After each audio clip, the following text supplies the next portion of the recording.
tertúlia. Boa tarde a todos. Hoje é dia 5 de outubro de 2014, domingo. Estamos iniciando mais uma tertúlia. O verbete hoje é de número 3166. Ele é constituído de 6 páginas, 40 logias e 9 máximos. O título é Cotejo Homo Sapiens Consciência, da especialidade Autolucidologia, e vai ser defendido aqui pelo verbetógrafo Ricardo Rezende. O professor Ricardo Rezende, ele é graduado em Biblioteconomia, brasileiro, natural de Uberaba, em Minas Gerais, voluntário da Conscienciologia desde 1999 e docente desde 2006. Definologia. O cotejo Homo Sapiens Consciência é o ato ou efeito de comparar a condição intrafísica de hominídeo com a natureza consciencial, em si, em qualquer dimensão existencial. Na pensenologia, destacamos o holopensene pessoal da autoconsciencialidade, os subpensenes, a subpensenidade, os ortopensenes, a ortopensenidade. Na fatologia, o cotejo Homo Sapiens Consciência, a relação entre atributos somáticos e atributos conscienciais, a questão filosófica do problema mente-corpo, a inteligência evolutiva. Na parafatologia, o para-instinto, a recuperação pessoal dos cons magnos, o emprego do paracérebro, a autocomprovação da existência da própria consciência pela vivência da projeção extracorpórea. Na divisão argumentologia, nós temos os seguintes destaques. Tabelologia. É apresentado aqui 10 confrontos entre o Homo sapiens e a consciência. Vale a pena conferir. Também nós temos a seção instintividade, onde são apresentadas 20 manifestações ou emoções animalizadas do Homo sapiens e lúcidos. E também nós temos o tópico consciencialidade, onde são trazidas 20 manifestações ou sentimentos positivos e elevados do Homo sapiens holomaturologos, ou maturólogos.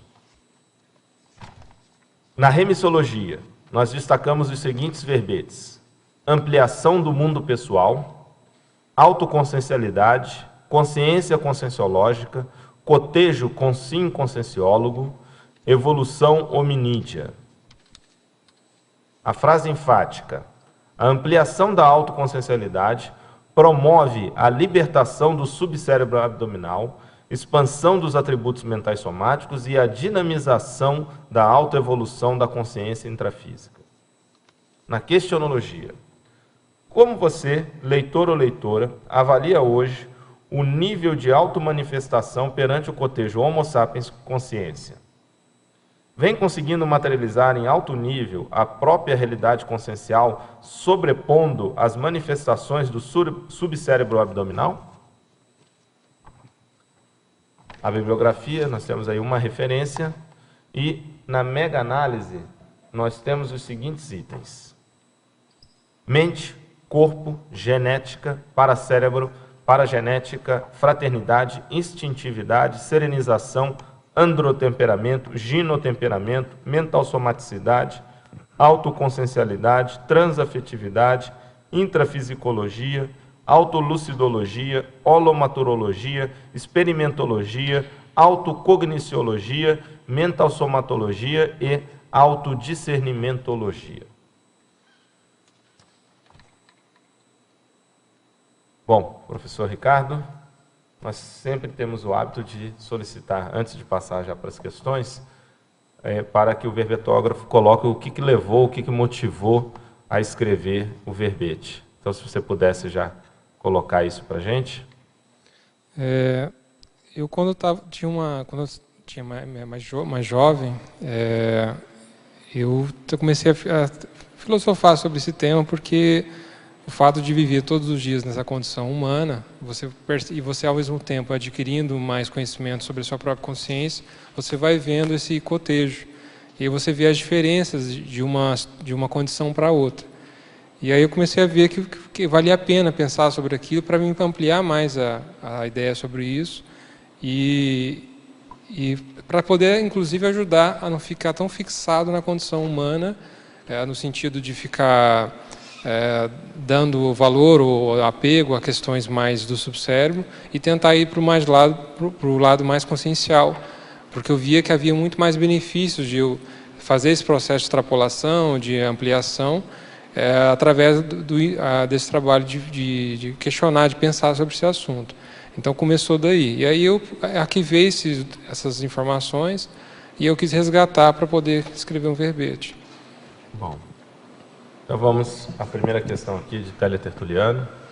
Ao verbetógrafo, professor Ricardo, Fatologia, página 1, segunda linha. Quando veremos, enfim, a resolução da questão filosófica do problema mente-corpo criada por Descartes em 1641? Bom, a primeira questão é hoje, né, a Conscienciologia, né, através do que a gente tem em mãos hoje, que é a projeção lúcida, o trabalho com as energias, o fato de você promover ações para recuperar mais cons, né, unidade de lucidez, você consegue, por si próprio, comprovar essa questão da diferenciação entre a questão mente e corpo. Então, quando Descartes ele coloca que, ao defender que o pensamento e o corpo estavam em realidades distintas, ele já via que havia uma diferenciação entre o lado do aspecto consciencial e do lado mais somático. E hoje, com as ferramentas que a gente tem hoje, fica mais otimizado fazer esse tipo de autocomprovação. Então, eu vejo que a Conscienciologia, trabalhar com Conscienciologia, se dedicar à Conscienciologia, as ferramentas que tem, você mesmo está se comprovando esse embate, né, de ver a relação, a diferença entre mente e corpo. Não se torna mais um problema, eu vejo. Acho que o ponto equivocado do Descartes que não é um problema, a mente e corpo. É uma questão de, se são duas realidades distintas, você tem que saber lidar com essas duas realidades e se adaptar à condição humana e, ao mesmo tempo, não deixar de utilizar as suas capacidades, suas potencialidades como consciência. Então, fazer esse jogo de cintura nessas duas realidades. Hoje tem contribuições, mas muito ainda aquém, né, da própria neurologia, eles já se interessam por esse tema.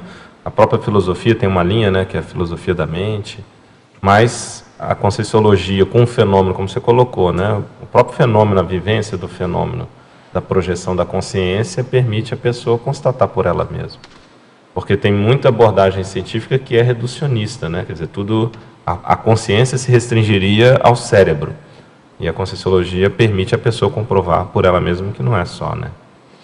Principiologia, página 1, primeira linha, poderia falar sobre o princípio do valor inestimável da vida humana, ainda tão subestimado por bilhões de consciências?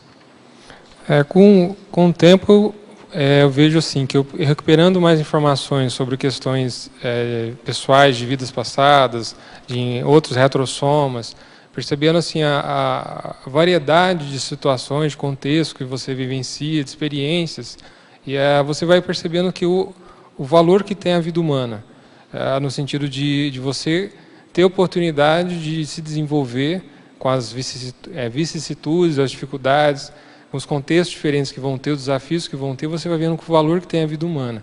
Que realmente, se você não tivesse a vida humana aqui, ou a vida intrafísica de modo geral, fica difícil como você criar essas condições. Sem essas condições, você tem um desenvolvimento. Então, eu acho que cada vez que a consciência, ela, na vida intrafísica, consegue ter mais lucidez sobre sua própria história, ela vai percebendo que é muito importante. Mesmo nas situações mais difíceis, você vê que tudo tem um valor educativo, pedagógico, para poder evoluir. Então, você vai vendo cada vez mais que você vai dando mais valor à vida humana, nesse sentido. Okay. Tecnologia, página 2. Como funciona a técnica de recuperação de cons? Então, a técnica de recuperação de cons, aqui no caso, no sentido geral, né? Você pode utilizar várias técnicas para recuperação de cons. Então, o fato de você se dedicar ao autodidatismo, à escrita de gestações conscienciais, a fazer laboratórios conscienciológicos. Então, você pode utilizar várias ferramentas que vão ajudar a recuperar cons. Então, técnica de recuperação de cons, você, então, através de uma atividade, de um exercício, de um trabalho que você faz, progressivamente você vai recuperando a unidade de lucidez. Então, são de várias formas, né? Não sei se é isso que a pessoa está perguntando, mas aqui num âmbito mais geral, né?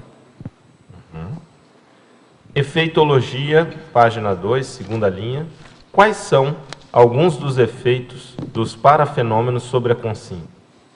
Isso aqui foi um dos itens mais importantes para mim, no sentido de ampliar minha autoconsciencialidade.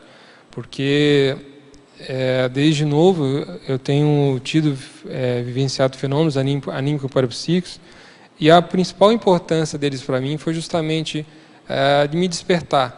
Falar, olha, sua visão está equivocada, está reduzida, tem algo maior para você ver sobre essa situação. Ou ainda, tal vivência, experiência que você está tendo, está te fazendo pensar diferente.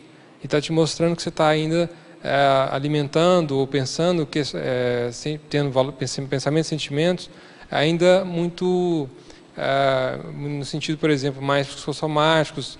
Então, você vai amplia no aspecto mais mental-somático. Então, eu vejo que o efeito dos parafenômenos sobre a consciência, principalmente essa questão de despertar com si quanto à existência de uma realidade diferente daquela que ela está vendo. E aí ela, com isso, cada vez mais, ela vai ampliando através de vários parafenômenos, ela vai ampliando a visão dela do mundo pessoal dela e do que está ao redor dela. E isso vai conseguindo fazer com que ela se manifeste melhor, porque ela vai vendo que a realidade é muito maior, ela pode ser muito mais sadia. Então você vai vendo quais passos você pode tomar com aquelas experiências para agir de uma melhor forma, pensar de uma melhor forma. Então eu vejo que o principal efeito seria esse, a ampliação da autoconsciencialidade. Você, até na remissologia, você chama atenção, o primeiro verbete, né, ampliação do mundo pessoal. Tem uma relação direta com isso. Né? Sim. E aí a ampliação dessa autorrealidade, o verbete também ajuda. E tem a questão que é a amplitude pensênica. É isso que eu até lembrei que você tinha falado. Justamente a amplitude pensênica. Acho que isso aí também é interessante, é outro, que também é um verbete, né, que faz uma conexão com isso. Muito bom. Agora algumas questões diretamente de Madrid, na Espanha. Ao verbetógrafo, pensenologia, página 1, não deveria haver nesta enumeração os pensamentos baratrosféricos, fazendo parte do cotejo Homo sapiens consciência? Estariam incluídos nos subpensenes? De certa forma, sim, pode-se dizer que está incluído os subpensenes. Aqui a intenção é fazer uma coisa mais sintética, para evitar eu não quis fazer uma numeração de pensenes grande. Então, eu acredito que, minha forma de pensar, o subpensene já agrega muito disso. Né? Quer falar? Sim, já que estamos falando em numerologia, poderia dizer se essa citação é sequência, o ciclo é um crescendo, e poderia explicar cada um? No caso da pensenologia? Não. Onde você está? Não está falando na numerologia? Não, estava pensenologia. Então... Mas pode Tá, então... Está na numerologia. Fala aí. Eu entendi a numerologia. Tá. Na numerologia, a intenção aqui foi colocar a ordem de... crescente? É a ordem evolutiva. Foi evolutiva, isso. Foi a sequência. Tá, podia explicar então, um por um, para a gente... Cada item cada condição cada um. Homo habilis, isso é a própria classificação da biologia, né? É a própria classificação da biologia. Sim. Né? Classicamente. Porque aqui no caso, eu não tenho um estudo aprofundado sobre cada um, sim, né? Sim. Aqui mais o básico, né? Que o Homo erectus é aquela condição de que ele já conseguiu estar numa posição mais ereta, né? Tem algumas características. Né? O Homo habilis, por ter adquirido já as habilidades, pelo que eu me lembro, a habilidade de conseguir utilizar ferramentas, né? Então, assim, alguns eu tenho descrição, mas eu não tenho detalhes maiores sobre cada caso, né, que eu não estudei profundamente. Tá. Não, e o Ergaster, por exemplo, é o que já consegue trabalho, vem de trabalho. Eu não estou lembrando agora, que eu fiz uma pesquisa bem simples, assim, só para me ver uma evolução, mas eu não me adentrei em cada caso, né? Tudo bem. Bom, Fatologia, página 1, quinta linha.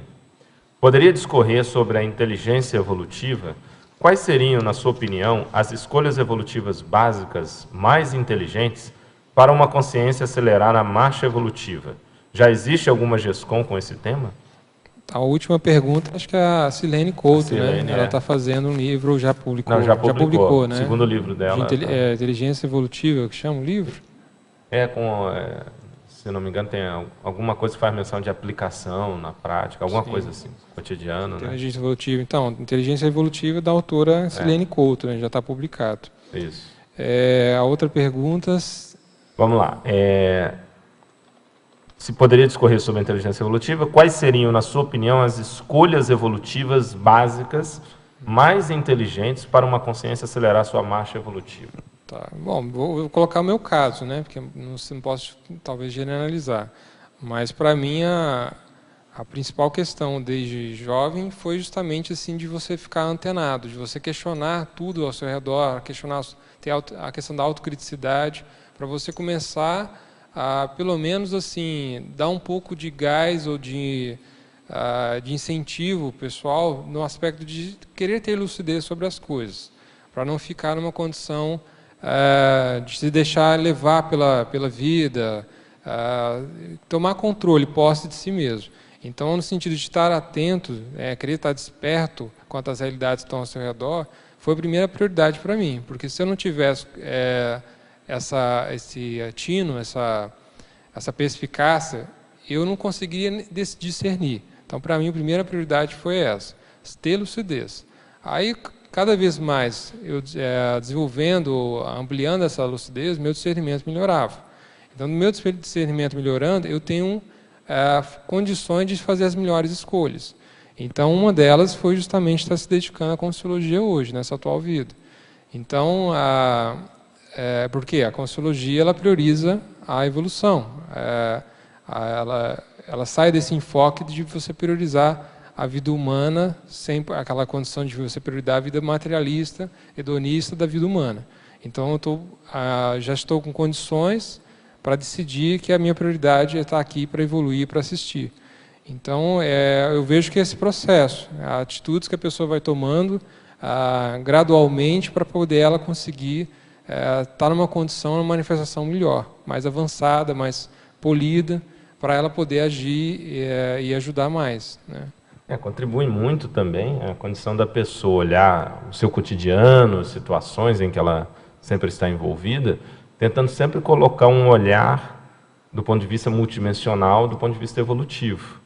Quer dizer, a interpretação que a pessoa traz para a realidade e as situações que ela está envolvida, do ponto de vista evolutivo, do ponto de vista multidimensional, extrafísico. Isso tudo ajuda no desenvolvimento dessa inteligência evolutiva. Então, na hora que ela vai tomar uma decisão, ela faz uma interpretação da realidade, considerando, por exemplo, amparadores, prioridades do ponto de vista evolutivo, né? Isso tudo é o desenvolvimento da inteligência evolutiva. Uma coisa que ajuda muito também é a pessoa agir como se fosse consciência, ou pensar como se fosse consciência. Fazer esse exercício de, até certo ponto, imaginação, mas ao mesmo tempo que sirva para que ela possa realmente ter uma perspectiva diferente do que a maioria das pessoas tem. Então, se ela considerar, a gente está falando em outras palavras, quer dizer, em síntese, seria o paradigma consciencial. É que às vezes as pessoas colocam o paradigma consciencial como algo assim, às vezes até distante, só como uma forma da ciência, né, um molde para a ciência, né, ou quando está se fazendo pesquisa do ponto de vista científico. Mas a pessoa ela tem que internalizar esse paradigma, o paradigma consciencial.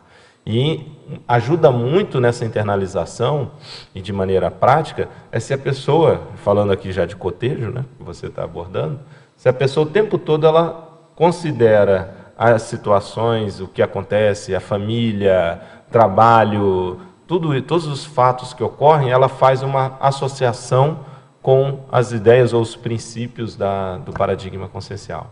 Então, isso só dela abrir essa possibilidade já ajuda bastante, né? Tem aquela, acho que não sei se eu coloquei aqui, tem aquela a expressão, aquela frase, a técnica de viver evolutivamente, né? De você viver, a seu estilo, sua técnica de viver ser evolutiva, né? Ou seja, positiva, favorável à sua própria evolução e a dos demais, né? Sem dúvida. Então, isso tem a ver também com inteligência evolutiva, né? Tem a ver, por exemplo, vamos pegar situações práticas aí que pode, acho que, ajudar a pessoa dentro do que você está trazendo também. A pessoa vai tomar uma decisão, está numa determinada etapa de vida, no início da juventude, e vai tomar uma decisão profissional. Ou seja, qual a profissão, qual carreira que ela vai escolher. Ela pode ter uma série de critérios. Um critério que muita gente usa, às vezes, é o critério financeiro, quer dizer, qual que seria aquele mais rentável. Outro critério é o critério da motivação, aquilo que ela gosta, que tem interesse e tal, que é fundamental. Mas a pessoa também, além disso, ela pode ver que motivação que ela teria para algo que traga retorno, que tenha possibilidade boa também de retorno financeiro, mas, sobretudo, que possa fazer uma convergência com a sua programação existencial. Isso é inteligência evolutiva. Então, ela considera, do ponto de vista, refletindo sobre a sua ProEx, que profissão poderia estar mais adequada, desde que ela também se motive, que ela tenha vamos dizer assim, um grau mínimo de competência que ela avalia que tenha. Então, isso daí é já colocar como item, critério para tomar uma decisão a variável evolutiva. Ora, a profissão convergente com a ProEx é muito mais inteligente, evolutivamente falando. Então, eu acho que vai muito de criar esse hábito, né? A pessoa criar esse hábito. Ela vai, por exemplo, também uma outra situação profissional de um trabalho em que ela tem que pesar. Aquele trabalho, aquele emprego que ela vai assumir agora, aquilo lhe dá maior liberdade ou não deixa mais tempo para quase nada? Tudo isso ela tem que pesar. Se ela está conciliando com voluntariado, como é que é isso? Isso dá tempo? Ou às vezes é um período da vida só? Então, coloca-se na pauta ou na agenda da pessoa, do ponto de vista de escolhas, sempre o efeito, a repercussão do ponto de vista da realização da sua programação de vida, do ponto de vista da evolução. Isso tudo a pessoa tem que considerar que é exercício da inteligência evolutiva, né? Quer fazer a pergunta? Olha lá, Milena. Oi, Ricardo, parabéns pelo verbete. Eu achei ele sincrônico com o que a gente vem discutindo desde ontem, né? A questão do soma e da consciência. Então, a gente sabe que a gente não é o corpo físico, mas o corpo físico ele pesa muito na vida humana. E aí eu queria que você comentasse um pouco, aqui na fatologia, você comentou do androtemperamento, do ginotemperamento, né? Como que você percebe isso para a gente tentar dominar esse temperamento relacionado com o gênero e extrapolar para chegar mais próximo da consciência, né? É uma coisa que a Marina estava falando lá no curso Prática Somático, é essa questão de você não tomar partido, assim, você sabe que você está na condição de homem ou mulher, mas você assim, não assumir esse papel como você era o homem ou a mulher, né? Você está na condição de homem ou mulher. Então, assim, eu vejo que no meu histórico, eu sempre assim, soube que estou na condição do corpo masculino, mas eu não defendo ou não fico valorizando, porque eu sou homem, eu tenho que ter determinados traços ou alguns valores que são comuns ao homem. Então, para mim, eu falei, não, se eu não sou a favor de determinados traços ou valores que são comuns ao homem, eu não vou me apegar a isso. Então, eu via que isso, ao longo da minha história, causava um pouco de incômodo, porque, assim, bom, se você não age conforme se espera de um homem, então você pode ser homossexual. Então, é aquela questão, você não tem que ficar sempre definindo algum papel na condição que você está, porque senão talvez você não é bem aceito. Então, eu vejo essa questão assim, de você adotar os valores, aquilo que você tem de melhor como consciência, extrapolar essa questão somática. Então, você cada vez mais recuperando informação sobre quem você é como consciência, adotar e materializar isso na vida intrafísica. E não esperar que você ignore essa questão mais consciencial e se coloque na questão simplesmente, eu sou homem, eu sou mulher. Então, vou agir conforme a misologia, as minhas condições me mandam o que eu devo ser. Então, eu vejo que tem essa relação de você não se sujeitar a essas questões mesológicas e adotar a sua consciência mesmo, como você realmente é, do melhor possível, né? Não sei se eu te respondi. Só permite aí contribuição, mas ao mesmo tempo a pessoa ela tem que honrar aquele soma, né? Acho que isso é importante, né? Quer dizer, ela tem essa visão da consciência e ela... Oi? Alô, alô? Não? O microfone não está funcionando.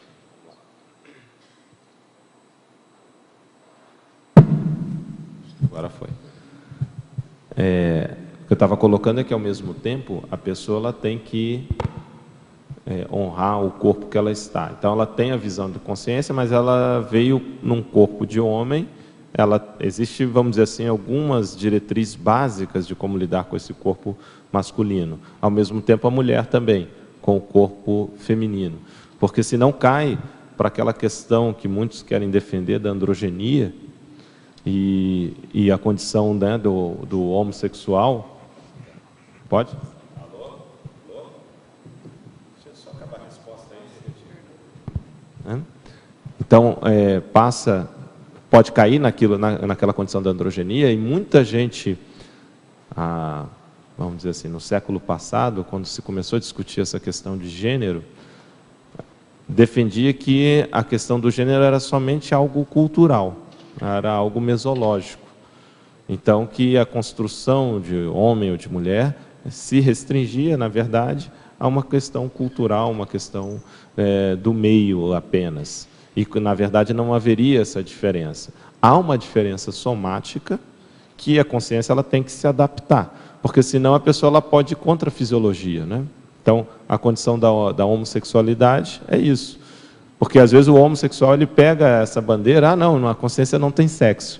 Então, a questão de ser homossexual ou heterossexual não teria problema, porque a consciência é muito além do que um gênero. Sim, aí tem outra questão nisso, que é a questão da harmonia, né? Que a gente estava também conversando no curso Practitioner Somático, que, além de não adotar essa postura, que eu também concordo, é de você sim ter harmonia. Então, você está na condição somática como homem e mulher, a parte positiva que tem dessa condição, não ignorar ou não ser indiferente, né?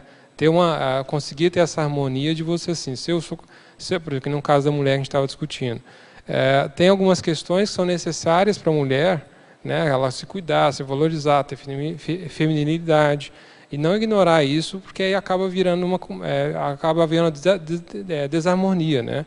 E isso causa problema na vida da pessoa. Da mesma forma, o homem também, né? Algumas questões são importantes para o homem, que são necessárias, também não ser indiferente, né? Ter esse aspecto mais de tentar harmonizar a sua consciência em todos os veículos, né? Agora está funcionando? Agora está funcionando? Eu só queria colocar também uma questão que eu acho importante, independente do soma, que a pessoa vê sendo soma masculino ou feminino, a pessoa tirar partido do melhor de cada veículo, né? De cada tipo de veículo. Otimizar. Né? Otimizar, porque assim, se ela veio num corpo masculino ou num corpo feminino, isso está alinhado com a ProEx dela. Então, ele tem um propósito, né? Não é à toa, por exemplo, que eu vim nessa vida que eu vim como mulher. Então, é para eu tirar partido disso e tentar verificar. O que na minha ProEx, o fato de eu estar num corpo feminino, permite que eu amplie, né, a minha manifestação. E vale também para os masculinos. Isso que você está trazendo, a gente pode casar com a pergunta da Milena, que é a questão do androtemperamento, né, e do ginotemperamento. Porque o corpo feminino permite trabalhar certos aspectos, como também o corpo masculino permite trabalhar outros aspectos. E às vezes, do ponto de vista egocármico, a consciência precisa estar naquele corpo, seja de mulher ou seja de homem, justamente para trabalhar ou lapidar determinados traços do temperamento. Por exemplo, maternidade, né, no caso da mulher. A maternidade é uma experiência específica que acaba desenvolvendo certos traços. Isso não significa que toda mulher tenha que ser mãe, mas só para a gente caracterizar isso, que é uma experiência que o homem não tem. A paternidade nunca é igual ao nível que é uma maternidade, por exemplo, de você fazer a gestação de uma consciência ali, né, de um soma, dentro de você por 9 meses e toda a relação que se tem a partir dali. Então, isso é interessante do ponto de vista de temperamento, como é que o soma ajuda. Tanto é que a pessoa, às vezes, ela vem várias vidas no mesmo gênero, né, do somático, e aquilo vai consolidando certos traços para a pessoa, né? E não só isso, tem umas coisas também interessantes que a gente pode pensar. Às vezes, o motivo ele é social.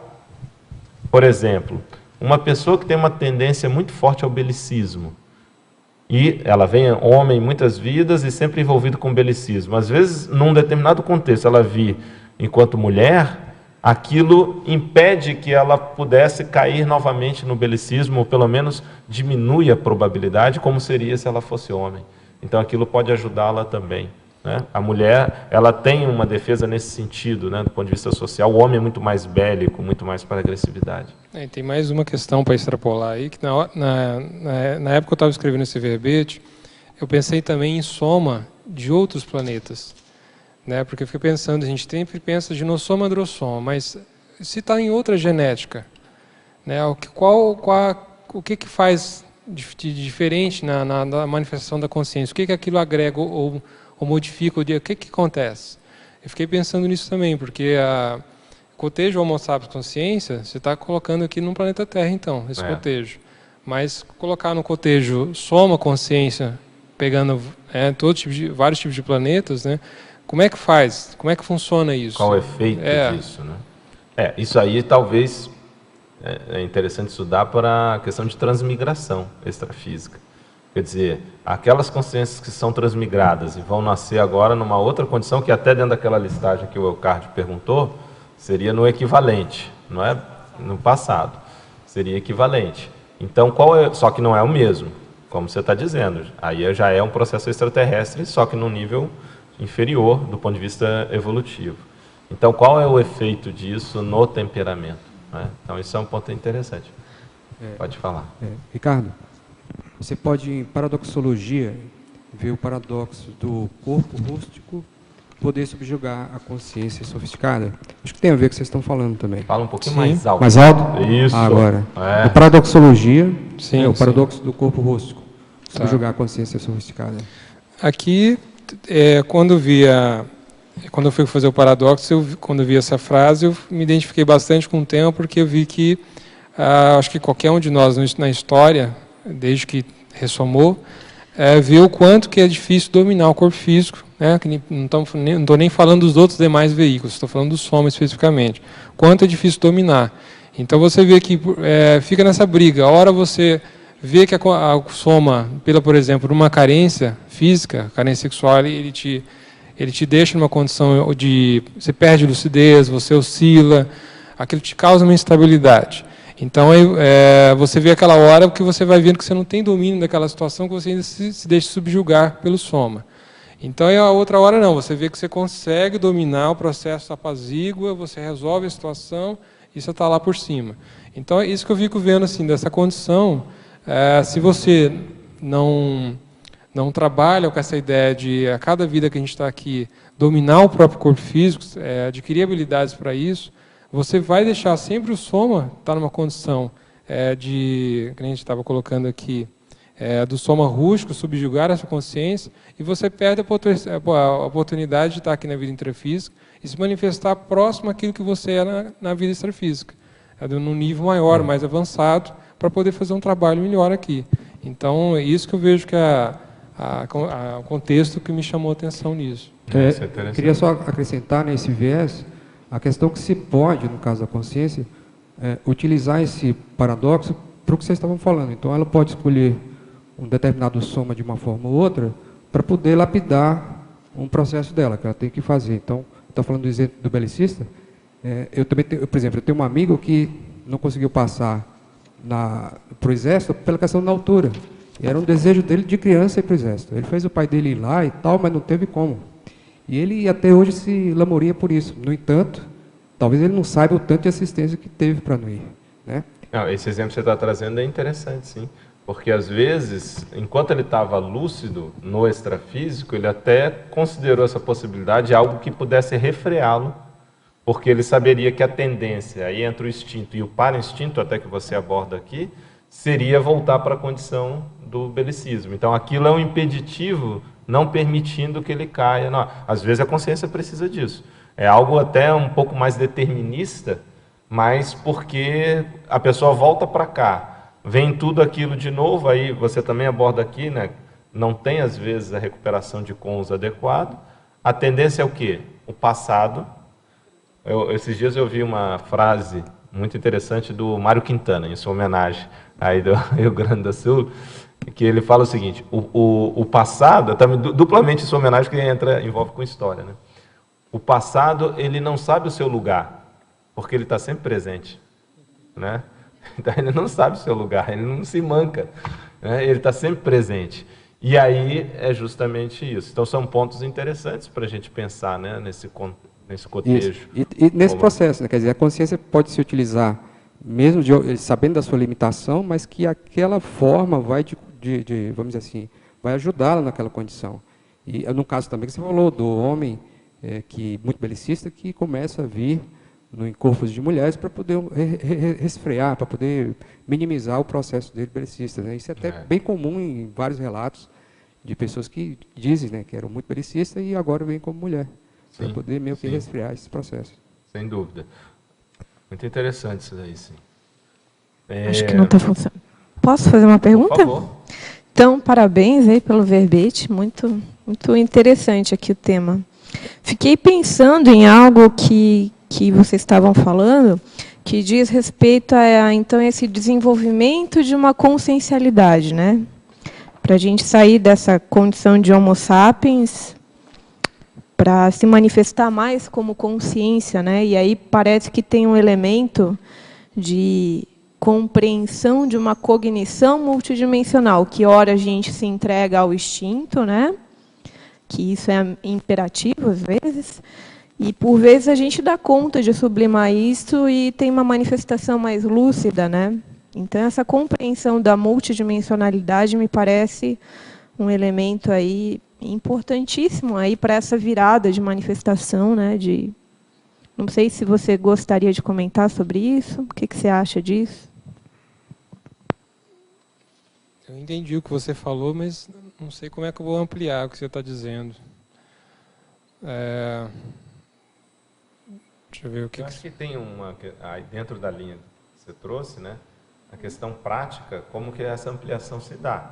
Exemplo, isso. Até juntando com o que a gente falou aqui dessa noção de gênero, não querendo ficar, né, a gente só reforçando isso, mas essa noção de gênero, ela acaba definindo muito, o soma, né, ele acaba definindo muito a autoimagem, a autoidentidade.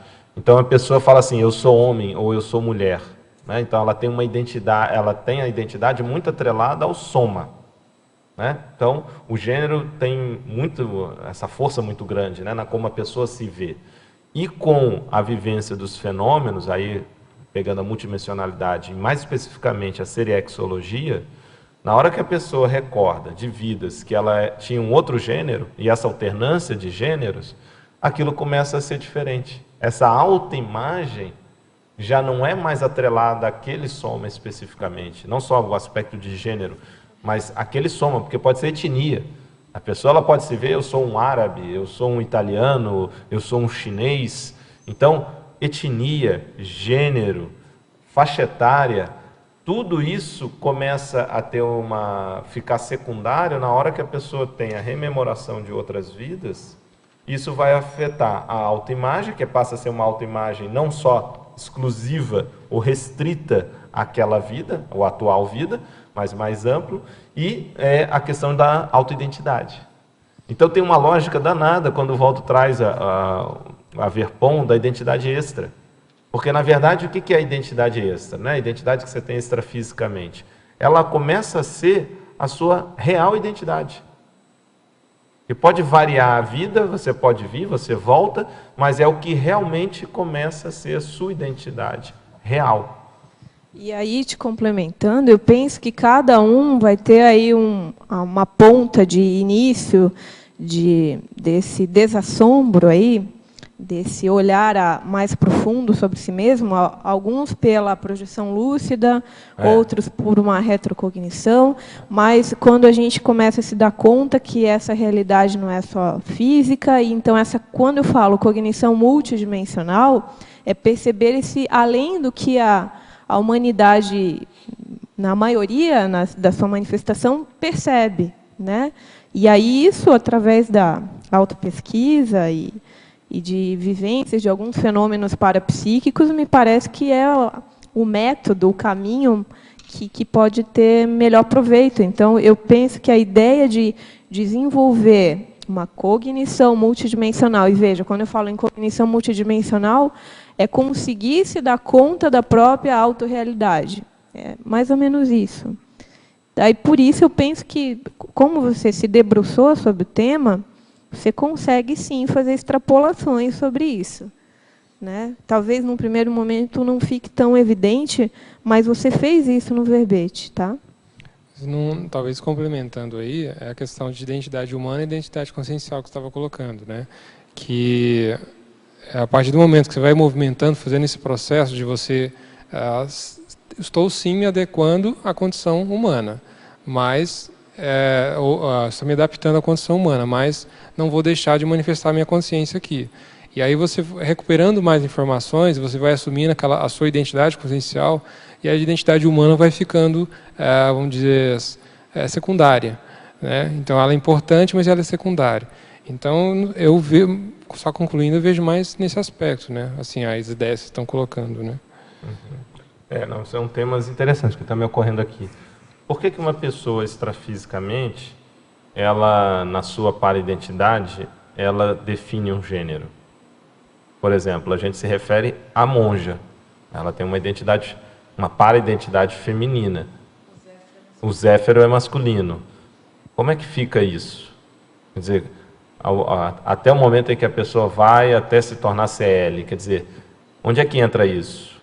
Como é que existe uma predominância do ponto de vista de concepção daquela pessoa que fixou mais num gênero ou não?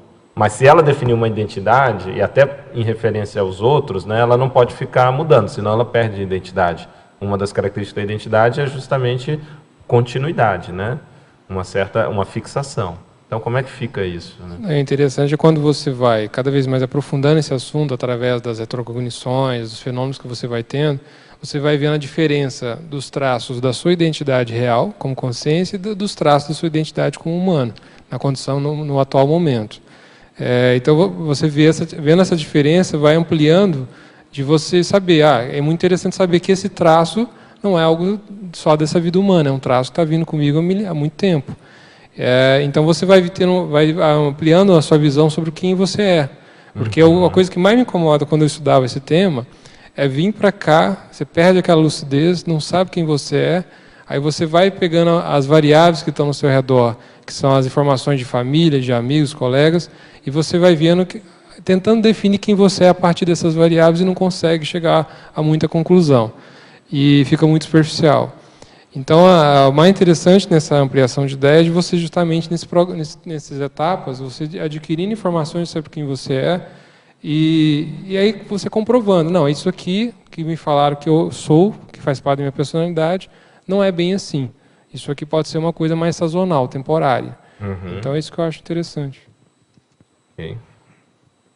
Quer perguntar?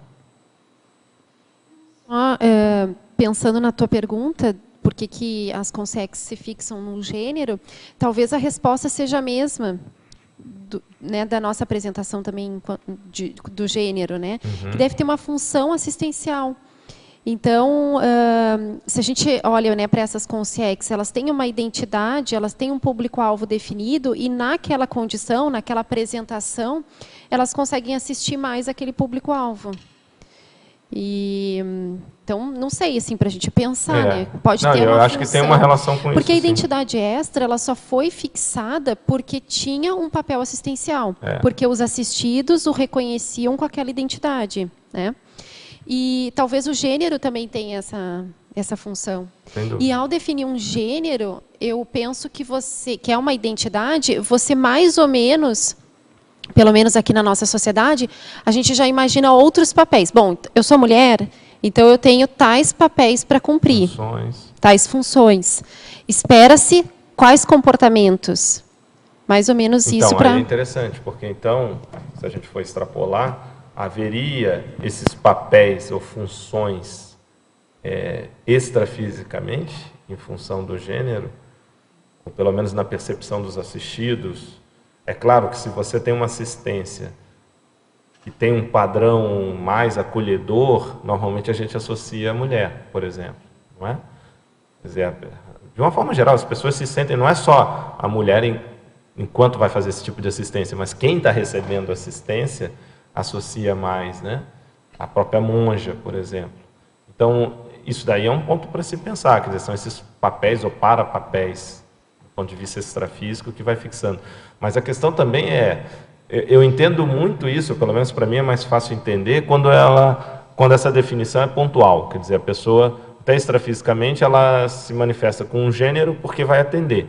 Mas, se você pensar que são milênios que a pessoa fixou naquilo, como é que é? Porque isso, de repente, não foi um momento que ela chegou, não, vai ser melhor. Aquilo, de repente, se constituiu dessa forma, né? Fixou, e aí ela reproduz aquilo. Então, é interessante a gente pensar também, né? Tanto que, por exemplo, no meu caso, eu tive acesso a algumas informações pessoais de vidas passadas, e eu percebi, assim, uma questão muito estranha de ver que eu nasci homem, ressomei como homem em várias vidas, e sempre mexendo com militarismo. Sempre o quê? Mexendo com militarismo, muito obcecado com militarismo. E aí depois, numa vida seguinte, fui como mulher, depois de várias mexendo com militarismo como homem, e fui uma dona de casa. Aí eu fiquei pensando, até que ponto foi uma intervenção no sentido de colocar, olha, vamos dar um corte nesse processo seu, certo? Para poder amenizar, ou seja, a questão do corpo feminino e o contexto foi me colocado, foi importante para eu poder dar uma pausa naquele processo meu, porque aquilo estava muito recorrente, né? Eu não estava conseguindo largar daquilo, né? Então, eu acho que tem esse além do função assistencial, um aspecto mais fora, esse papel assistencial em relação a si mesmo, né? Por isso, aí entra a questão do ego-karma, que é o que a gente estava falando quando é restrito à pessoa mesmo. E aí o que ela está trazendo já envolve a definição por critérios grupocármicos, né? Se a gente pode expandir ou até mais amplo. Tudo isso são elementos interessantes, né? Definição do soma. Eu só queria complementar a Milena, né? A Milena, que eu penso que a monja se mostra monja quando lhe convém, que provavelmente, muito provavelmente, deve se manifestar de outras formas, em outros momentos. Só que, para determinados grupos assistenciais, é mais adequado àquela...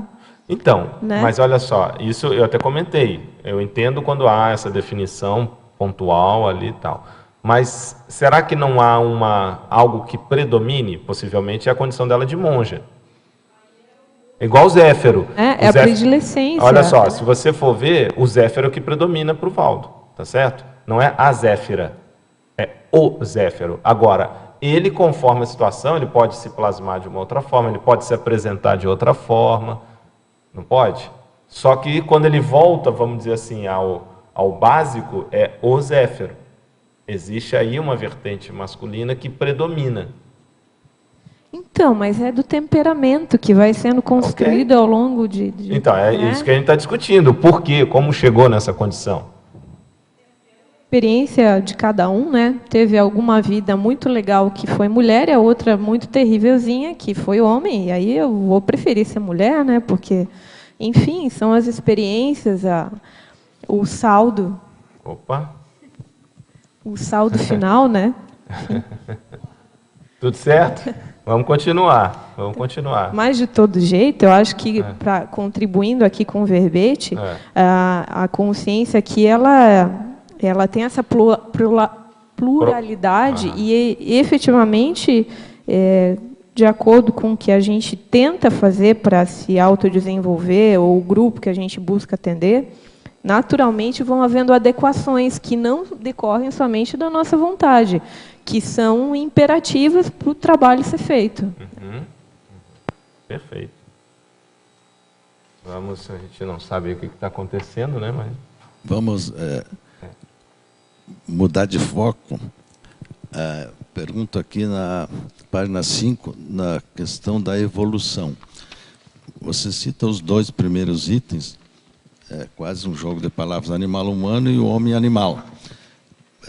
Poderia dar diferença entre os 2 básicos, ou, como se coloca na elencologia, consciênsula, ambas são consciênsulas, ou há uma diferença básica entre essas 2 definições aí? O item 1 e o item 2 da evolução, na página 5. 5. Quando fala em animal humano e homem animal. Sim. Qual é a diferença? No animal humano básica? é a consciência mesmo, no animal humano. Já no homem animal é a média das pessoas que estão ainda, por exemplo, no caso aqui, vive pelo e para o soma. É a média das pessoas que estão no sozinho hoje. Que não são as consciências, são as pessoas que já passaram dessa fase, mas ainda não conseguiram ainda estar num nível mais avançado, né? Não sei se é isso, tá? Eles estão mais ou menos no mesmo nível ou há uma diferença entre o 1 e o 2? Tá, porque o animal humano está no nível anterior. Mais atrasado. Está mais atrasado. Que nem pelas características você vê a diferença que um está mais numa fase anterior, né? Sim. O homem animal ele já passou pelas fases que o animal humano já apresentava como característica. Então, assim, é uma...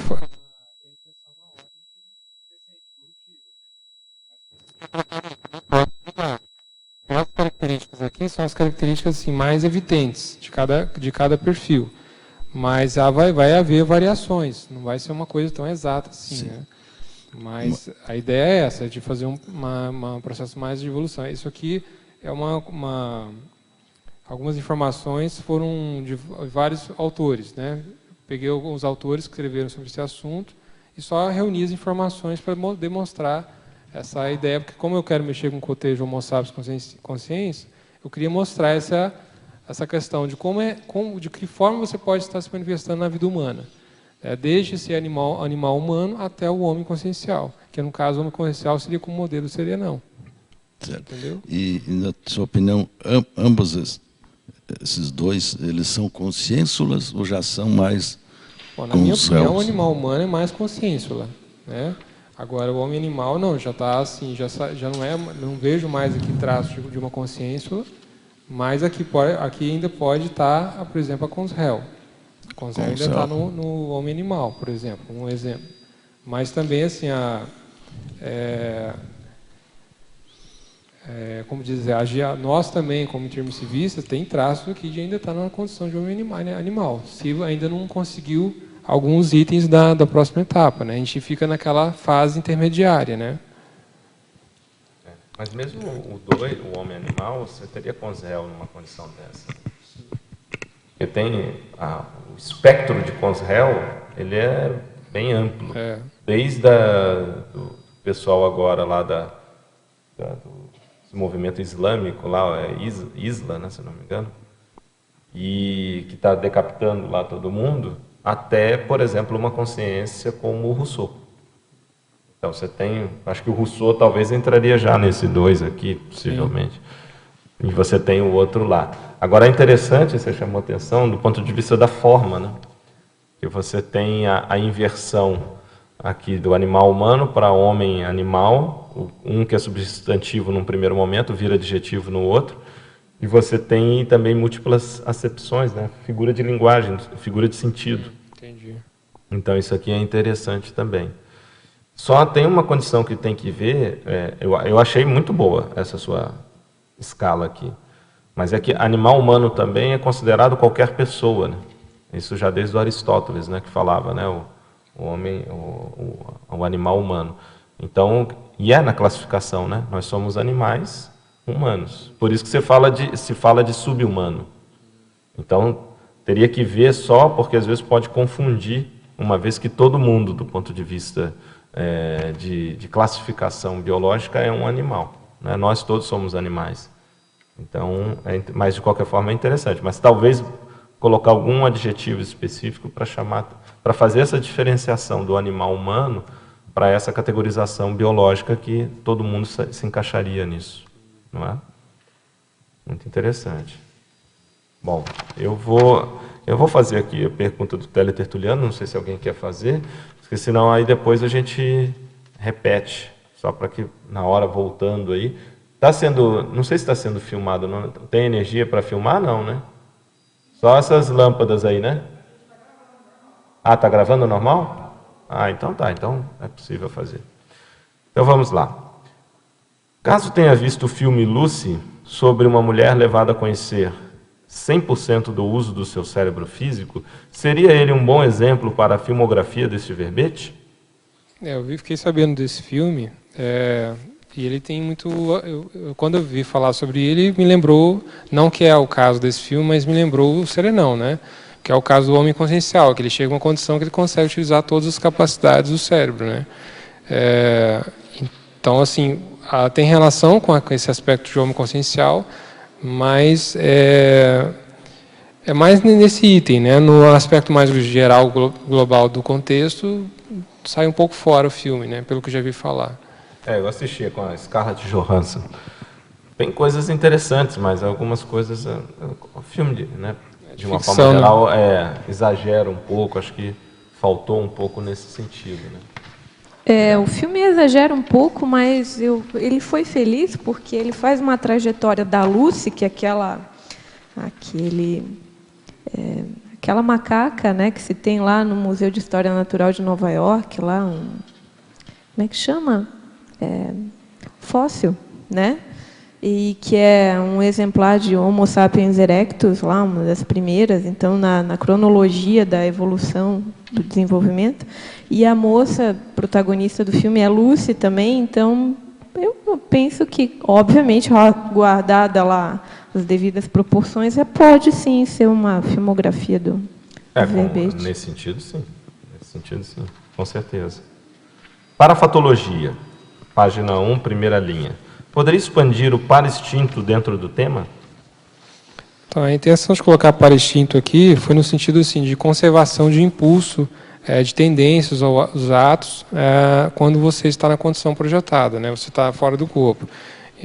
Então, você, como diz, dentro do verbete, se estou fazendo um cotejo de Homo sapiens consciência, querendo demonstrar que você pode estar na condição de Homo sapiens, mas não deixar de materializar a sua consciência no maior nível possível. Quando você sai fora do corpo e você ainda mantém para-instintos, que se você ainda vê que ainda ainda precisa dominar o processo somático, o processo na condição de Homo sapiens, que ainda está interferindo na sua lucidez, nas suas experiências fora do corpo físico. Então, é nesse sentido que eu quis colocar. Perfeito. Ao verbetógrafo, fatologia, página 1, terceira linha, poderia comentar a priorização da cultura consciencial? Página 5? Página, aqui colocou página 1, fatologia. Deixa eu ver se está certo isso aqui. Porque cultura... Tá, isso. Hã? Está na página 1, isso mesmo, na beleza. Fatologia. Aqui no sentido de você cultivar, né, a questão da assimilação teórica e prática dos conhecimentos mais relacionados ao processo da evolução, da consciência, de você, que nem um caso a gente estava falando antes, da técnica de viver evolutivamente, você vem na vida humana para poder se manifestar no maior nível possível como consciência. E não você estar aqui subjugar a questão da cultura humana, de ficar se envolvendo as banalidades, superficialidades da vida humana e se deixar levar por isso e sem priorizar a questão consciencial. Então, nesse sentido, é isso, de você priorizar a cultura consciencial também, de certa forma, você está buscando ampliar a sua autoconsciencialidade. Então é nesse sentido. Tem um ponto interessante, essa questão de cultura consciencial, né? A gente pode começar a ver isso na prática. Primeiro, refletir sobre o conceito de cultura. Existem várias acepções, mas a gente pode falar de uma forma geral, cultura quanto conjunto de costumes, conhecimentos, valores que compõem um determinado, que fazem parte de, ou são comuns a um determinado grupo, né? Manifestações, condutas e até mesmo princípios morais, tudo isso faz parte de uma cultura. E aí é interessante ver, do ponto de vista consciencial, a gente aqui, a Cognópolis, acho que é o maior laboratório atualmente para poder fazer isso, porque você tem a comunidade, né? E aí você tem alguns aspectos que já se refletem essa cultura. Você vai na casa daqui da maioria das pessoas, existe o quarto da TENEPS. Isso é um exemplo de manifestação dessa cultura do ponto de vista da arquitetura. E é engraçado como isso, às vezes, a gente não se dá conta, né? E vão definindo. Por exemplo, antigamente, falando nesse aspecto de arquitetura, né?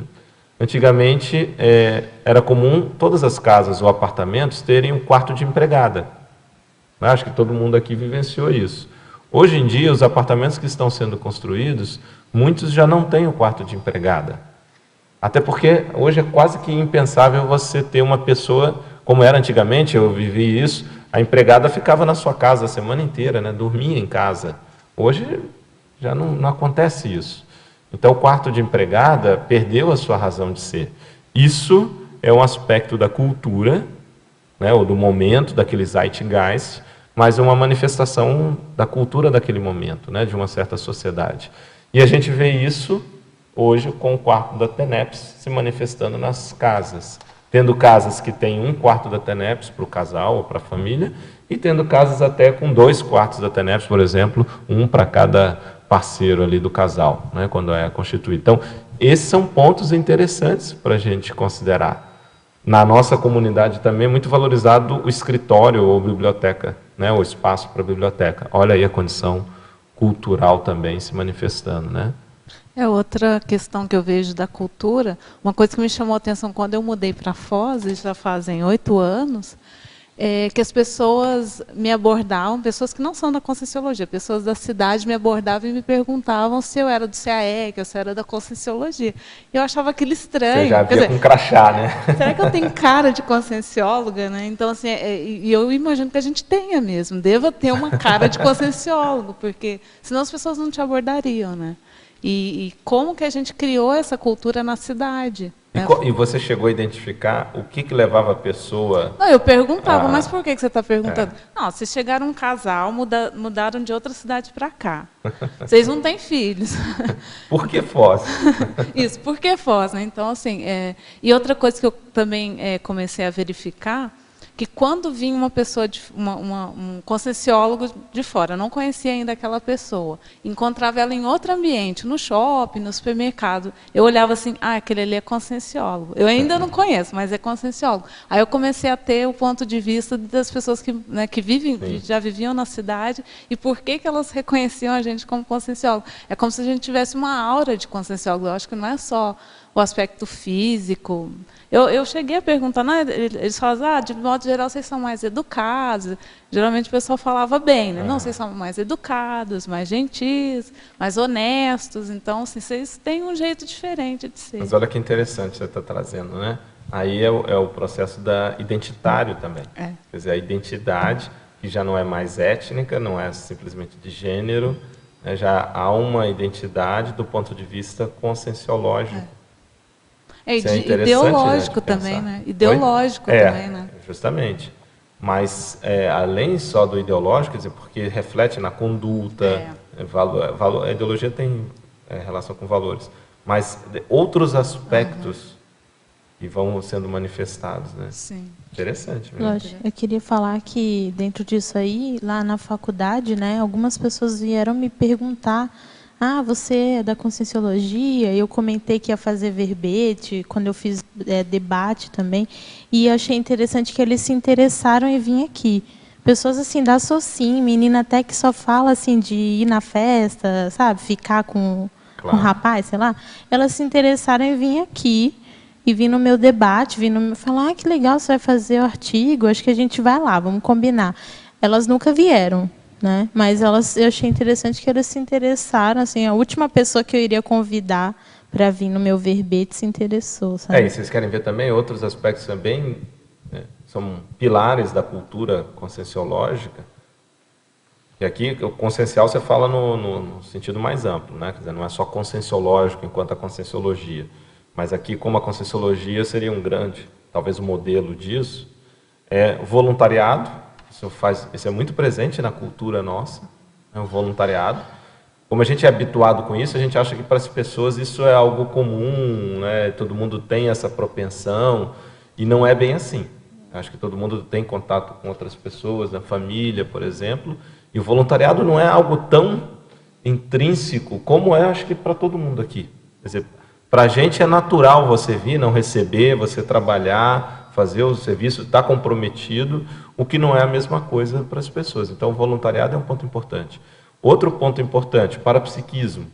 Quer dizer, as pessoas às vezes gostam de parapsiquismo, mas ou atrelado à religião, ou em momentos diferentes, e aqui as pessoas valorizam isso. A gente tem academia de ginástica parapsíquica, que são as dinâmicas, e a questão da intelectualidade. E você vê acima da média, quem está hoje dentro da comunidade aqui, comparando com as pessoas percebem isso.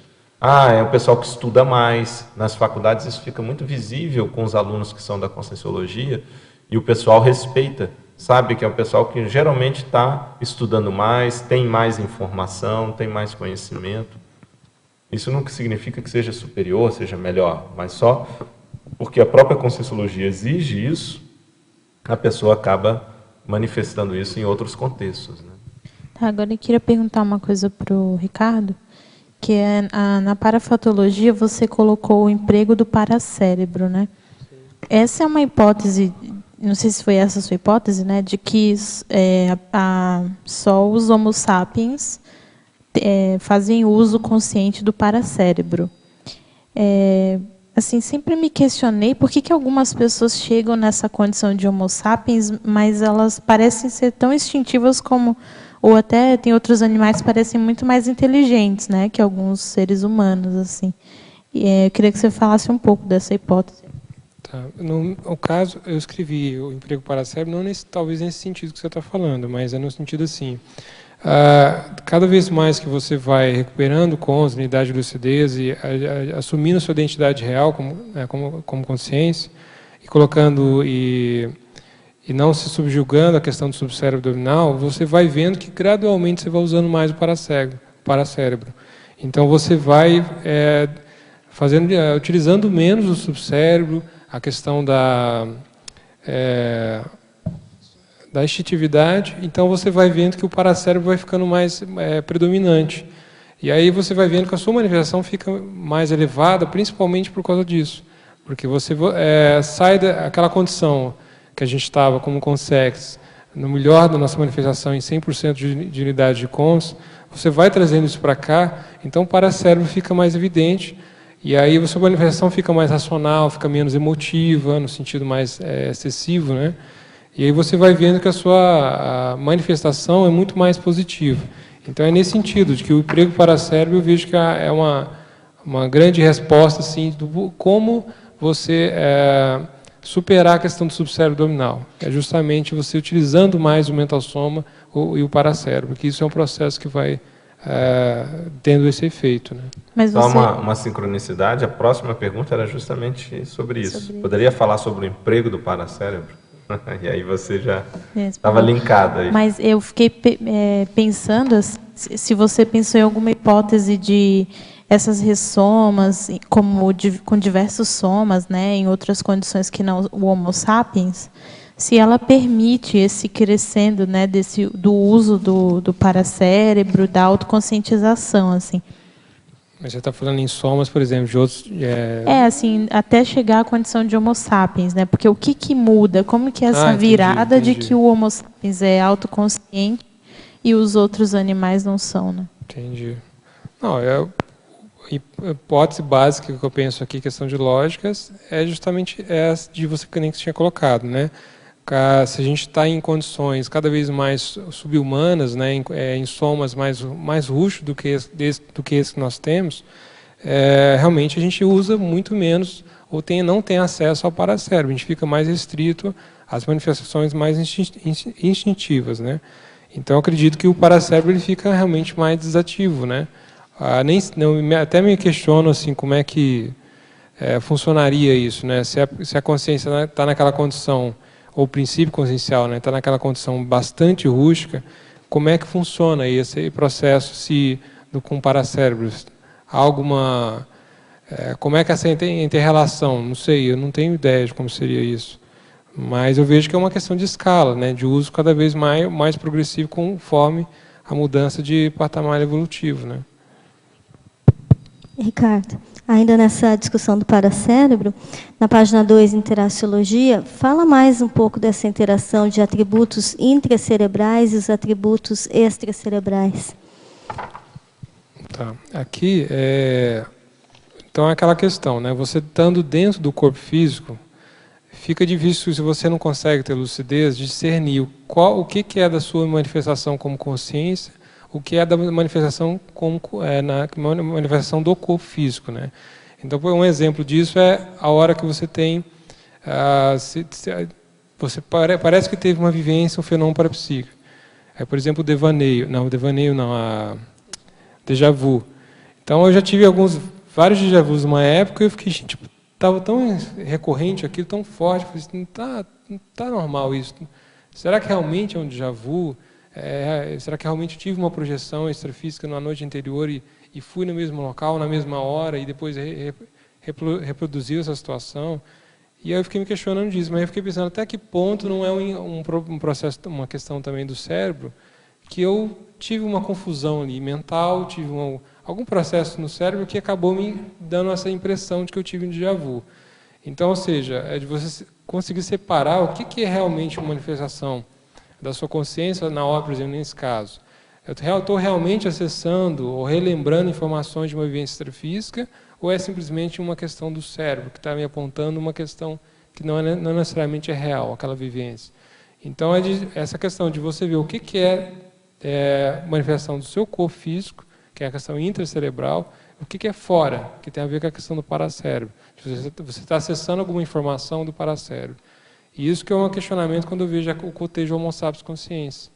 Como saber discernir isso? Ampliar a lucidez para saber como fazer isso. Para você não se enganar, né? Porque a tendência, se você não consegue discernir, você cria falsos entendimentos, interpretações, e acaba criando um entendimento de uma realidade que, na verdade, não é aquela. Então, essa é a questão que eu tinha colocado aqui. Pode falar? Eu acho bem legal você trazer isso, porque algumas experiências a gente atribui ao extrafísico e, na verdade, são manifestações cerebrais, né? Como o déjà vu que você está colocando, às vezes um efeito óptico, né? Alguma coisa que você vê achando que realmente é uma vivência extrafísica, que foi um efeito visual, um efeito óptico. E algumas outras coisas que o próprio desenvolvimento cerebral, você vai acessando outras áreas do cérebro que não foram acessadas antes e que pode estar levando a uma interpretação equivocada, né, da vivência, atribuindo a atributos do paracérebro coisas que são atributos do cérebro e vice-versa, né? Então, acho que é bem bacana isso, essa discussão que você trouxe aqui. Eu queria falar justamente também que ocorre o discernimento, também, a falta de discernimento ocorre também no contrário. Quando a pessoa ela tem alguns efeitos que são somáticos, ou seja, intrafísicos, mas, na verdade, aquilo é de base extrafísica. Então, como a pessoa está habituada com o intrafísico, ela só considera como aquilo sendo de base intrafísica. Por exemplo, às vezes a pessoa pode ter uma sinalética referente a uma energia que esteja negativa no ambiente, até mesmo assédio, que se dá por uma pressão na cabeça, uma espécie de dor de cabeça. E ela associa a uma simples dor de cabeça, quando na verdade é em função da energia que não está bem ali. Às vezes pode ser, por exemplo, um grau de ansiedade que não é o padrão dela. e ela pode simplesmente associar isso a uma questão só somática ali do contexto, quando na verdade ela está percebendo uma energia que não é adequada. Ou uma vibração timpânica, que pode ser a presença do amparador, e também ela perde essa oportunidade. Então, na verdade, esse discernimento é importante ver nos dois lados, né? Não só considerar qualquer coisa intrafísica, a pessoa já atribuir que seja extrafísico, né? Ou também restringir, deixar de ver também aspectos extrafísicos que têm um efeito, uma repercussão intrafísica. Então, esse é o que eu chamo de erro de familiaridade, né? Esse erro de familiaridade, porque a pessoa está habituada com aquilo fisicamente, leva a pessoa a não perceber a raiz ou o corpo do iceberg, que é extrafísico. Então, realmente é um ponto importante. Mas vamos lá. Ao verbetógrafo, Crescendologia, página 2, final da primeira linha, poderia desenvolver o crescendo interesses humanos, interesses evolutivos? Isso eu fui perceber, porque desde que eu conheci a Conscienciologia e comecei a ter acesso aos livros, a estudar mais, também a questão dos fenômenos parapsíquicos, e com isso eu fui aumentando meu nível de lucidez, eu fui percebendo que já não tinha muitos interesses humanos. Eu sempre fui uma pessoa, desde criança, assim, pouco ambiciosa quanto às questões humanas, assim, de querer poder, status, dinheiro, prestígio, e acabou que, mas e com o tempo, cada vez mais que eu recuperava mais lucidez, aquilo que eu tinha de interesse humano, que já ainda assim também era superficial, o desnecessário, eu via que aquilo foi diminuindo, os interesses evolutivos se tornavam mais importantes, eu dava mais valor. E aí eu percebi que desses interesses, essa mudança de interesses, você também muda suas ambições. Então, antes era uma ambição de que eu queria ter tal eletrônico. Não, hoje eu tenho uma vontade, um apreço muito grande por querer conseguir estar com o nível de lucidez o máximo possível para eu poder enxergar melhor as coisas, entender melhor as realidades, ter uma manifestação de maior alto nível para que eu possa ajudar mais. Então mudou minha ambição. Então esse processo de você, esse percurso que você faz de você recuperar as unidades de cons e essas mudanças que vão acontecendo dentro dessas reciclagens, eu acho que tem muita relação com essa questão dos valores, né, os interesses, e é esse caminho que estou dizendo, né? Não sei se é isso, está claro. Uhum. Paradoxologia, página 2. Poderia expandir o paradoxo de o soma rústico poder subjugar a consciência sofisticada? Acho que foi abordado aí já também, mas se você quiser complementar. Então, essa aqui é mais nesse sentido, né, de você, cada vez mais que você conseguir ter mais domínio sobre sua consciência, autodomínio consciencial de modo mais amplo, você vai dominar mais o corpo físico, então você vai sujeitar menos ao soma. As necessidades somáticas dos instintos você vai conseguir superar. Você não vai ficar refém dos instintos ou das necessidades do soma, né? Você vai saber lidar melhor com isso. Então você vai estar conseguindo se adaptar melhor à condição humana. É nesse sentido que eu tinha colocado aqui. Uhum. Professor Ricardo, Pensenologia, página 1, primeira linha. O que caracteriza os subpensenes e a subpensenidade? Poderia exemplificar? Então, subpensene e subpensenidade no sentido de subcérebro abdominal, né? São aqueles pensamentos, sentimentos que estão relacionados ao subcérebro. Então, a questão das necessidades físicas, né? A fome, a carência sexual, deixa eu ver aqui, o medo. Então, são todos aqueles tipos de padrões de pensamento e sentimentos que estão relacionados ao subcérebro abdominal. Então, ódio, a raiva.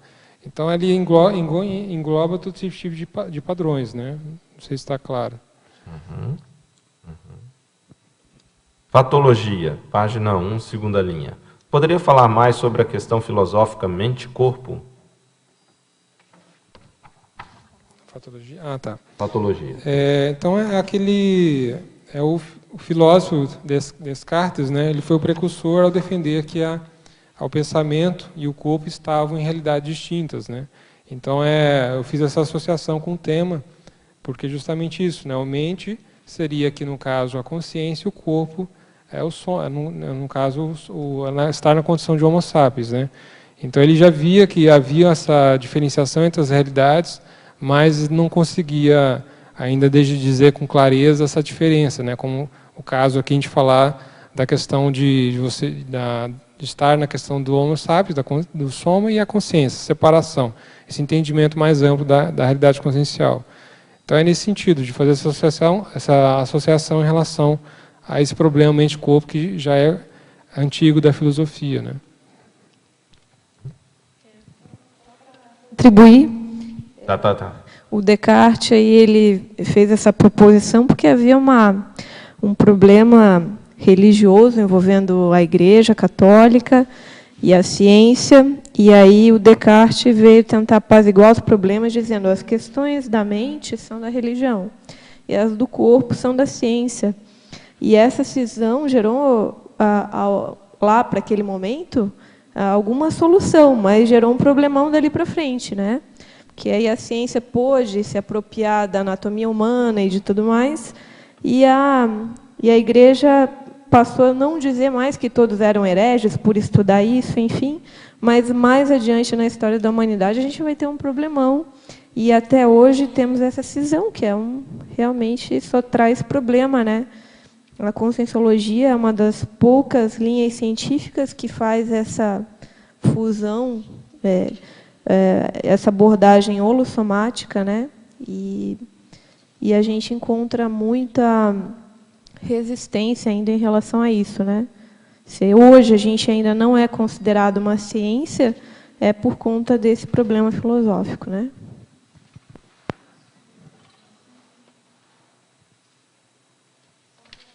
Só para deixar registrado que também já existe um movimento dentro da neurociência que se chama uma ciência toward consciousness, né? Que é em prol da consciência, em que eles já questionam, né? O que é consciência, por que nós temos consciência de ter consciência, por exemplo.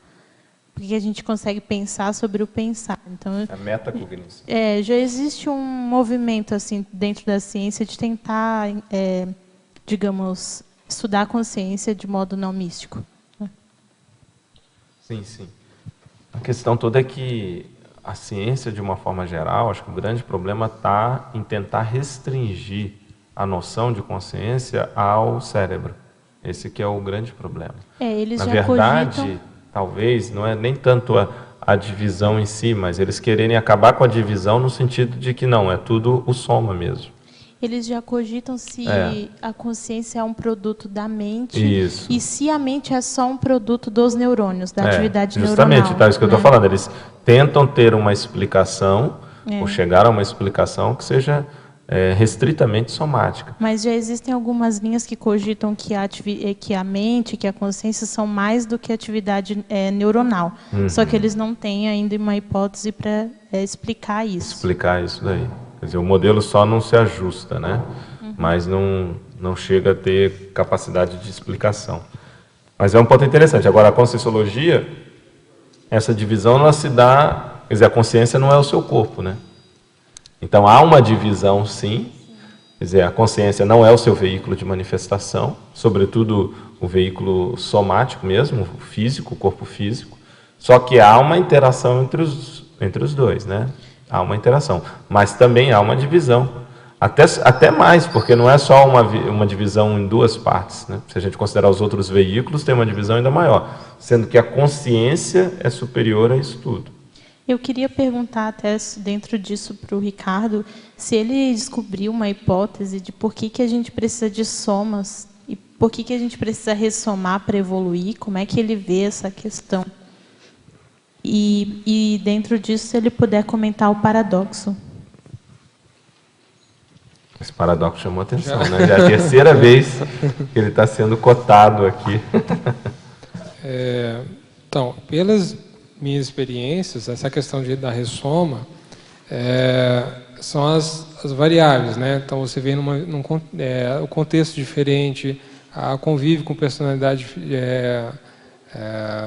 com temperamentos diferentes, a questão da época e a cultura que está na época da sociedade. Então, Tem várias variáveis que são importantes para a gente manifestar na vida intrafísica para conseguir a gente evoluir, se desenvolver, né? Porque a questão do... eu vejo que a vida somente extrafísica, ela tem suas limitações no sentido de oferecer ferramentas, oportunidades para a pessoa conseguir passar por algumas vivências, para conseguir superar ou melhorar alguns aspectos da consciência dela. Então, eu vejo que a questão do corpo físico, ele traz alguns benefícios para essa trajetória evolutiva da consciência, para esse desenvolvimento. O básico, eu entendo, é isso, né? Agora, no outro paradoxo, né? Do paradoxo, o que eu tinha dito era que cada vez mais, né, que a gente vai conseguindo, ao longo de inúmeras vidas, ressomar, cada vez a gente consegue dominar mais a condição do soma, né? Então, você dominando o soma, você vai ficar menos subjugado à condição dele. Então, se o soma precisa, por exemplo, de alimento ou de sexo, na hora que está sentindo aquela necessidade, você vai saber lidar com aquilo. E não mais de se deixar o corpo, a consciência ser subjugada pelo corpo. De modo que você perde lucidez, entra em autoassédio, então você se deixa levar para aquela condição e acaba se manifestando numa condição mais animalesca do que consciencial. Então é nesse sentido que é o paradoxo. Então você está falando que a consciência precisa vivenciar situações para fixar o conteúdo do que ela aprende, digamos. Você está falando no outro aspecto, não é mais o paradoxo, é isso? Isso, no outro aspecto de por que nós ressomamos, mas também assim, porque assim, tem pessoas que ressomam e não conseguem conviver bem com esse soma, né? E se a consciência não é o soma, mas ela desenvolve o soma para se manifestar aqui, por que há esse conflito? Então, aí tem, eu acho que tem um verbete, acho que é consciência adaptada, né? Que mostra essa questão de que a consciência ela vem para cá e ela não consegue se adaptar àquele gênero, àquele corpo físico, ou até mesmo à vida humana, né? Isso é uma patologia, né? Agora, a questão importante é que ao longo da trajetória evolutiva da consciência, ela vai entendendo a importância de estar aqui na vida intrafísica, de ter o soma, de dar valor a essa condição intrafísica, que ela tem vários benefícios evolutivos. Então, eu vejo que faz parte da evolução, a pessoa, aos poucos, gradualmente, saber lidar melhor com essa condição, para até um dia não precisar mais ressomar, né? Ô, Ricardo, só para tentar contribuir, eu penso assim, que a gente acaba tendo experiências em vários somas diferentes para poder ressignificar o entendimento da realidade, conseguir, ir adiante. Seria algo assim, uma metáfora bem boba, mas dirigir por uma mesma estrada, com um Fusca e depois com um caminhão. Então, você vai tendo experiências similares, mas com uma visão de mundo totalmente diferente, e o corpo propicia isso, né? O corpo, ele, como a ponta da lança da nossa manifestação, faz a gente acabar vendo essa realidade de um jeito diferente, né? Então, é uma experiência fenomenal. A hora vir como mulher, depois como homem, ser criança, ser velho, enfim, né? E ter as mesmas, aparentemente, experiências, mas ressignificando elas a cada nova experiência. Pessoal, nós estamos aí, ainda teríamos 15 minutos, mas suporte aqui para gravar, som, tudo, vai acabar a qualquer momento. Vocês estão ouvindo aí, está na reserva, né? Então, a luz só vai levar em torno de 20, 30 minutos. Então, nós vamos encerrar um pouquinho mais cedo, 15 minutos mais cedo, para que possa ficar tudo gravado, né? Está gravando-se até agora, então a tertúlia não vai ser perdida. Tá bom assim? Então, eu queria agradecer aqui a presença dos tertulianos, os teletertulianos também, que assistiram e que mandaram perguntas também. Obviamente, agradecer ao Ricardo, com esse seu segundo verbete. Agradecer também a equipe, o Robson, o Christian, nesse suporte, agradecer os amparadores e até uma próxima oportunidade aqui com a tertúlia, tá bom? Muito obrigado e até a próxima.